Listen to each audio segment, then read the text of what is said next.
میں آج press conference actually تو کل شاید ناصر شاہ صاحب نے کی تھی, آپ نے نہیں کر سکے تھے کیبنٹ کے بعد. میں چاہ رہا تھا کہ میں کل ہی کروں یہ پریس کانفرنس, لیکن وہ کیبنٹ میٹنگ کافی لمبی ہو گئی تھی, اس لیے نہیں کی میں نے, اور آج وہ کر رہا ہوں. کیبنٹ کے حوالے سے تو میں شاہ صاحب سے کہوں گا کہ وہ آپ کو بعد میں اگر کوئی بریف ہو تو وہ کر دیں. میں 3-4 ایشوز پہ بات کرنا چاہتا ہوں. سینسس کے اوپر بات کرنا چاہتا ہوں کہ جو ابھی سی سی آئی کی میٹنگ ہوئی تھی اس میں کیا ہوا, ہمارا کیا موقف تھا اور اس کو ہم کیسے فالو اپ کر رہے ہیں. میں جو یہ ٹی ایل پی کے پروٹیسٹ ہیں ان کے بارے میں کچھ آپ کو بتانا چاہتا ہوں کہ کیا سچویشن ہے صوبے میں. اسپتالوں کی جو پوزیشن ہے, وہ 3 اسپتال جن کے اوپر وفاق سے مسئلے مسائل چلتے آ رہے ہیں, ان کے بارے میں بھی آپ کو اپڈیٹ دینا چاہتا ہوں. اس میں کچھ اچھی خبر ہے وہ آپ سے شیئر کروں گا, اور اکانومی کے اوپر جو اس وقت صورتحال ہے وہ بھی تھوڑی سی آپ سے بتانا چاہتا ہوں. اور شروع کروں گا ایز یوزول, یہ پچھلے 1.25 سال سے تقریباً ہمارا ایک رہا ہے کہ سب سے پہلے جب بھی میں کرتا ہوں پریس کانفرنس میں کووڈ کا ذکر ضرور کرتا ہوں, اس لیے کہ یہ بیماری گئی نہیں ہے. اور بہت ہی مجھے افسوس بھی ہے, دکھ بھی ہے کہ ہمارے ملک میں خاص طور پہ یہ بیماری ابھی باقی ممالک کے حوالے سے, جو خاص طور پہ اور ممالک ہیں ہمارے اڑوس پڑوس کے, ان سے بھی زیادہ ایک شدید صورتحال اختیار کر گئی ہے.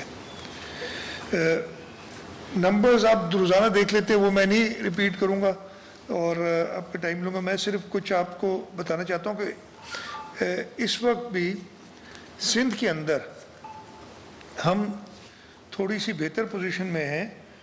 ٹوٹل ہمارے پاس پورے صوبے میں 664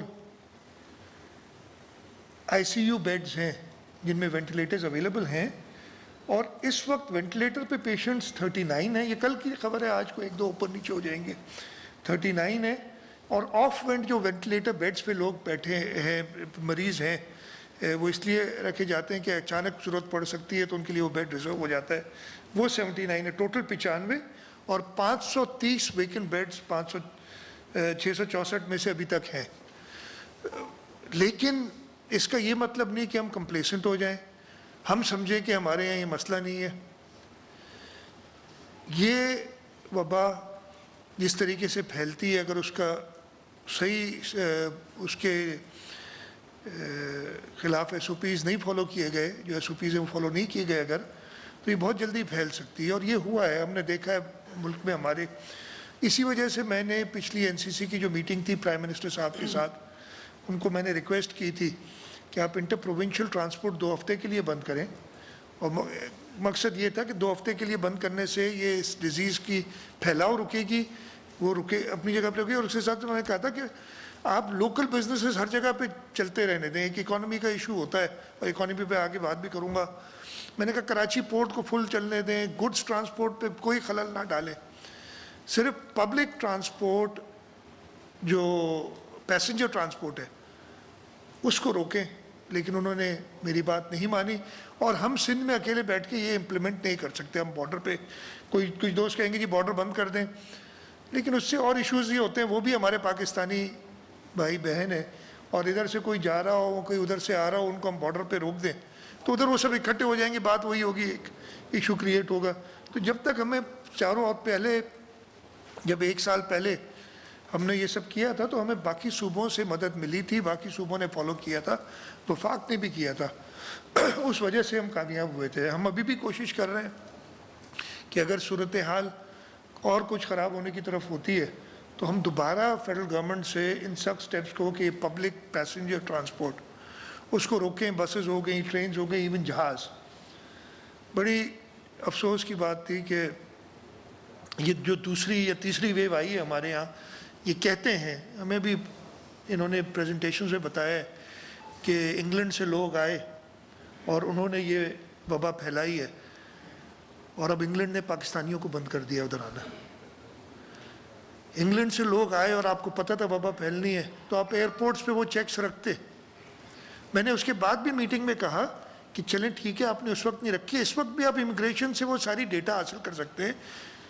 20,000 لوگ ہوں گے, 25 ہوں گے, 50,000 لوگ ہوں گے, ان کو آپ ٹریک ڈاؤن کر سکتے ہیں کہ وہ کہاں گئے اور اس تاکہ آپ ریسٹرکٹ کریں. لیکن وہ ساری چیز انہوں نے میرے خیال ہے نہیں کی. ہم نے یہاں پہ یہ چیک رکھا ہوا ہے اور ابھی بھی یہ ہدایت ہے کہ جو لوگ پیسنجرز آتے ہیں ان کو چیک کرتے ہیں, اور خاص طور پہ ہائی رسک کنٹری سے جو آتے ہیں.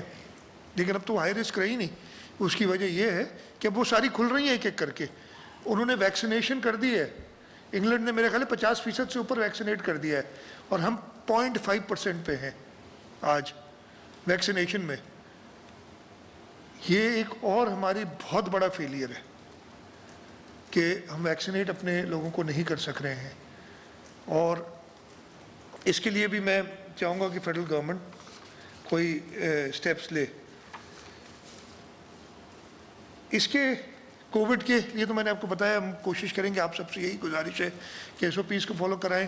آپ خود لوگوں کو انکریج کریں کہ وہ ویکسینیشن کرائیں, لیکن ویکسینیشن کرنے کے بعد ان SOPs کو چھوڑ نہیں دیں, ان SOPs کو برقرار رکھیں. اس لیے کہ آپ جب تک امیونٹی ایک حد تک پھیل نہیں جاتی, ایک ہرڈ امیونٹی ہمارے ملک میں ہو نہیں جاتی, ہمیں ان سارے SOPs کو فالو کرنا پڑے گا. تو یہ آپ سے ریکویسٹ ہے. میں مین ایشو جو میں سینسس کے بارے میں کہنا چاہ رہا ہوں, اس سے پہلے جیسے میں نے آپ کو بتایا تھا, میں ہماری اکانومی کی جو پوزیشن ہے, پرسوں چیئرمین بلاول بھٹو زرداری صاحب نے بھی ڈیٹیل پریس کانفرنس کی تھی. میں اس کو ریٹریٹ کرنا چاہتا ہوں, اس کو آپ لوگوں کے سامنے رکھنا چاہتا ہوں کہ اس وقت ہم نے تو سنا تھا کہ ہم یہ سارے کووڈ والے SOPs اس لیے نہیں فالو کریں گے اس لیے کہ ہماری اکانومی ڈپ کر جائے گی, اور دیکھیں فلانے ملک میں کیا ہو رہا ہے, فلانے ملک میں کیا ہو رہا ہے, دیکھیں ادھر یہ مسئلے ہو گئے, اور ہم یہ سنتے آئے تھے. لیکن اصل میں پوزیشن کیا ہے اس وقت؟ اس سال کے لیے جو ہماری گروتھ پروجیکشنز ہیں وہ 1.3 سے 1. اچھا, یہ گروتھ پروجیکشنز پچھلے سال کی جو بیس بہت کم ہو گئی اس پہ دیکھتے ہیں. یعنی پچھلے سال آپ اگر 100 پہ تھے اس سے ایک سال پہلے, تو آپ پچھلے سال 80 پہ آ گئے تھے, اور اب آپ 80 سے آپ اپنی گروتھ پروجیکشنز دیکھ رہے ہیں, وہ 1.3 سے 1.5% رینج کر رہی ہیں. آس پاس کے ہمارے ممالک دیکھیں, کوئی ایسے بھی ممالک ہیں جو 8-9% پہ گرو کر رہے ہیں اس سال, لیکن جو ایوریج ہے ساؤتھ ایشین ریجن میں, باقی سے ہم نہیں کمپیئر کرتے, وہ 5% ہے اس سال, جہاں پہ ان لوگوں نے اچھا کام نہیں کیا تھا کووڈ میں, جہاں پہ انہوں نے اکارڈنگ ٹو آر پیپل, جہاں پہ انہوں نے بہت جلدی بند کر دی چیزیں اور ایک ہنگامہ کریٹ ہو گیا, ان کی گروتھ 5% ہے ایوریج پہ. ہماری جو ان امپلائمنٹ ہے, بے روزگاری, وہ رائز پہ ہے. وہ جو نوکریاں تھیں 50 لاکھ, وہ تو چھوڑے, اب تو جو نوکری والے نوکری پیشہ افراد تھے, اور آپ کے شعبے میں بھی, صحافت میں بھی بہت زیادہ لے آفس ہوئے ہیں, مجھے پتہ ہے, آپ سب کو بھی اس کا علم ہے. آپ کی جو انفلیشن ہے, افراط زر کہتے ہیں, افراط زر, وہ ڈبل ڈیجٹس میں ہے اور آگے کنٹینیو کر رہی ہے. مہنگائی کی بات مجھے پتہ ہے, آپ ضرور سوالات شاید مہنگائی پہ بھی کریں گے مجھ سے, لیکن نیشنلی آپ ڈبل ڈیجٹ انفلیشن پہ چل رہے ہیں. آپ کی گروتھ جیسے میں نے کہا 1.5% سے کم ہے. آپ نے IMF کے کہنے پہ کئی قوانین بدل رہے ہیں ان کے بغیر سوچے سمجھے کہ اس سے آپ کی اکانومی پہ کیا افیکٹ ہوگا, آپ کے لوگوں پہ اس سے کیا افیکٹ ہوگا. آپ نے نیپرا کا قانون بدلا ہے, اور اس میں کہتے ہیں, میں نے ایگزیکٹ نمبرز نہیں دیکھے, لیکن کہتے ہیں جون تک 5.25 روپے بجلی مہنگی ہو جائے گی, اور یہ اگلے 2 سال اسی ریٹ سے بڑھتی رہے گی. یہ فیڈرل گورنمنٹ نے نہ دیکھا نہ سوچا, اور یہ اقدام بھی اٹھا لیا. آپ کی جو امپورٹس ہیں وہ گرو کر رہی ہیں, آپ کی ایکسپورٹس کی جو ریٹ ہے ڈبل گروتھ ہے. اس سے آپ کا ٹریڈ ڈیفیسٹ بڑھتا چلا جا رہا ہے. جو کرنٹ اکاؤنٹ میں آپ نے کچھ بہتری کی تھی اس لیے کہ فورن ریمیٹنسز آئی تھیں, اس کی بھی ابھی کچھ دنوں پہلے بڑی باتیں ہوئی تھیں. فورن ریمیٹنسز کیوں آئیں, خیر اس کی اچھی بات ہے, ہمارے جو پاکستانی بھائی بہن ہیں باہر وہ پیسے بھیجتے ہیں واپس, اور وہ وجہ یہی تھی کہ ان میں انکریز شارپ اس لیے آئی کہ بہت سارے لے آفس, یعنی بہت سارے لوگوں کو نوکریوں سے نکالا باہر کے ملکوں میں. جو اکانومی ڈاؤن ٹرن آئی ہے تو ان کے جو ریٹائرمنٹ بینیفٹس ایک ساتھ ملتے ہیں وہ ان کو ملے تھے, وہ انہوں نے ٹرانسفر کیے. یہ کنٹینیو نہیں کرے گا, یہ ایک سپائک آئی ہے جو ایک نیگیٹو ریزن کی وجہ سے آئی.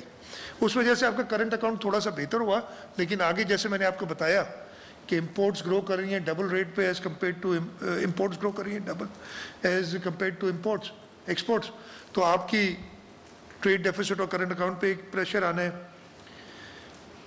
اس سال آپ کا جو فسکل ڈیفیسٹ ہے جو ہم ٹارگٹ کرتے ہیں تھے 3 سے 4%, وہ 8% سے اوپر آنا ہے. آپ کا جو جی ڈی پی آپ کی fiscal deficit as compare to G D P, آپ کے جو ڈیٹ ہے جو آپ نے قرضہ لیا ہوا ہے اس کا ایک قانون موجود ہے 2002 کا غالباً یا 2004 کا مجھے یاد نہیں ہے. ایک آپ کا فسکل ڈسپلن کا ایک قانون موجود ہے جس میں کہا گیا ہے کہ آپ کی قرضے جو ہیں وہ آپ کی جی ڈی پی سے 60% سے اوپر نہیں ہو سکتے. مجھے یاد ہے کہ پچھلی حکومت میں 62% ہوئے تھے, تو ہم نے این ای سی میں نیشنل اکنامک کاؤنسل میں ایک ہنگامہ ڈال دیا تھا سب نے. اس وقت وہ تقریباً 90% ہیں. قانون آپ کو کہتا ہے قانون کی خلاف ورزی, قانون آپ کو کہتا ہے 60% سے اوپر آپ قرضہ نہیں لے سکتے. آپ کو آپ کی اکانومی کو وارہ نہیں کھائے گا یہ. وہ 90% ہے آپ کی جی ڈی پی کا اس وقت, اور کہتے ہیں کہ جی ہم قرض نہیں اٹھائیں گے, کشکول توڑ دیں گے. یہ وہی لوگ ہیں یہ بات کرنے والے. پھر آپ نے اس سے نکلنے کے طریقے بہت ہیں. اکانومی میں ایشوز آتے ہیں. جب پاکستان پیپلز پارٹی 2008 میں آئی تھی تو اکنامک کنڈیشنز بہت خراب تھیں. اس وقت تو تیل کی پرائسز بھی آپ کو پتہ ہے کیا آتی ہیں, انٹرنیشنل ریسیشن آئی ہوئی تھی, لیکن اس کے باوجود گروتھ ہوئی تھی. اس کے باوجود پاکستان پیپلز پارٹی نے غریبوں کا خیال رکھا تھا, تنخواہیں بڑھائی تھیں, آپ کو اچھی طرح یاد ہوگا. لیکن اس کو مینج کرنے کے لیے حکومت نے اپنے ہاتھ بھی اٹھا لی ہر چیز سے. انہوں نے اسٹیٹ بینک کو کہے تم آزاد ہو. بڑی اچھی بات ہے نا کسی کو آزاد کر دینا, لیکن آزاد ہونا چاہیے, اس کو جواب دہ تو ہونا چاہیے کسی کو. اب اسٹیٹ بینک نہ حکومت کو جواب دے نہ پارلیمنٹ کو جواب دے. پارلیمنٹ جو جہاں پہ پبلک ریپرزینٹیٹیوز جاتے ہیں, جہاں پہ میری آپ کی ہم عوام کی آواز سنی جاتی ہے, ان کی آواز بند کر دی گئی ہے کہ اسٹیٹ بینک کے معاملے میں آپ کچھ نہیں کر سکتے. اتنا پاورفل کر دیا اسٹیٹ بینک کو, اور اس کے ذریعے جو قوانین بنائے گئے ہیں ان کو امپلیمنٹ کرنا ہے نا. اب یہی طریقہ ہے. تو نہ صرف یہ کہ اکانومی کو تباہ کیا ہے, لیکن اس کو ٹھیک کرنے کے لیے بھی انہوں نے سارے اپنے بازو کاٹ دیے, ہتھیار ڈال دیے انہوں نے کہ ہم سے کچھ نہیں ہوگا. اس وقت دنیا میں یہ پینڈیمک کی وجہ سے کوشش ہو رہی ہے کہ لیکوڈیٹی ایشوز جو بزنسز کو آ رہے ہیں, قرضے دیے جا رہے ہیں بزنسز کو, سستے قرضے دیے جا رہے ہیں کہ تاکہ وہ گرو کر سکیں, ان امپلائمنٹ نہ ہو اور بزنسز چلتے رہیں. پوری دنیا میں یہ پریکٹس ہو رہی ہے. پاکستان میں کیا ہوا, ابھی دوبارہ ایک آئی ایم ایف کے کہنے پہ ایک آرڈیننسز لائے, 140 ارب روپے کے جو ٹیکس ایگزمپشنز تھے ان کو وڈرا کر دیا. اس سے جو بزنسز پہ لیکوڈیٹی ایشوز آئیں گے وہ تو ابھی ہم دیکھیں گے کچھ مہینے میں. میرا مقصد خاص طور پہ پہلی رمضان کو یہ نہیں ہے کہ میں کوئی ڈراؤں لوگوں کو, لیکن سچویشن بہت زیادہ گمبھیر ہے. سچویشن ایسی ہے کہ میں چاہ رہا ہوں کہ آپ کے ذریعے عوام کو پتہ چلے کہ دیکھیں اس حکومت سے کچھ نہیں, اور یہ کرنا بھی نہیں چاہتی. جو حکومت کا سربراہ ایک دن کہتا ہے کہ میرا وزیر خزانہ سب سے اچھا وزیر ہے, اور اس کے 4 دن بعد اس کو وتھ اے چارج شیٹ نکالتا ہے. یہ نہیں چلے اس کی اپنے مجبوریاں ہیں, وہ چلا گیا. یہ ہو سکتا تھا ایک گریسفل ایگزٹ بھی ہو سکتی ہے, لیکن ایک چارج شیٹ کے ساتھ اس کو نکالا گیا. اور اس کے بعد بھی انسٹیبلٹی کا یہ عالم ہے کہ پتہ نہیں کہ جو کرنٹ فائنانس منسٹر ہے وہ ہے بھی کہ پیچھے سے کوئی اور چلا رہا ہے, یا یہ کتنے دن ہیں. اس لیے کہ جو نئے صاحب, اور انہوں نے اوپنلی کہا ہے کہ میں اس لیے نہیں آ رہا کہ جب تک میرے تم کیس نہیں ختم کرو گے, اس لیے کہ نیب کی جو باتیں اس پہ پھر میں نہیں جاتا, لیکن انہوں نے آنے سے شرط لگائی ہوئی ہے کہ میں آؤں گا تاکہ اکانومی آپ کی بہتر کر سکوں. اس حالات میں تو ایک بڑی گرم پکچر پینٹ ہوتی ہے اور نظر آتی ہے, اور وہ میں نے کہا کہ آپ کے ذریعے بتاؤں سب کو. اور یہی چیئرمین صاحب نے 2 دن پہلے بتائی تھی کہ یہ جو P T I M F کی ڈیل ہے اس میں سے جلد نکلا جائے, پارلیمنٹ کو مضبوط کیا جائے, پارلیمنٹ کو کمزور نہ کیا جائے ہر ایک جگہ سے. میں جلدی سے جو اور ایشوز ہیں, اگین آج سے 2 دن پہلے اچانک صوبائی حکومتوں کو بغیر کانفیڈنس میں لیے, بغیر ان سے کوئی بات شیئر کیے, کوئی 2 یا 3 بجے کے قریب پتہ چلا کہ جی, اور پھر اس وقت فون آیا کہ جی تیاری کریں.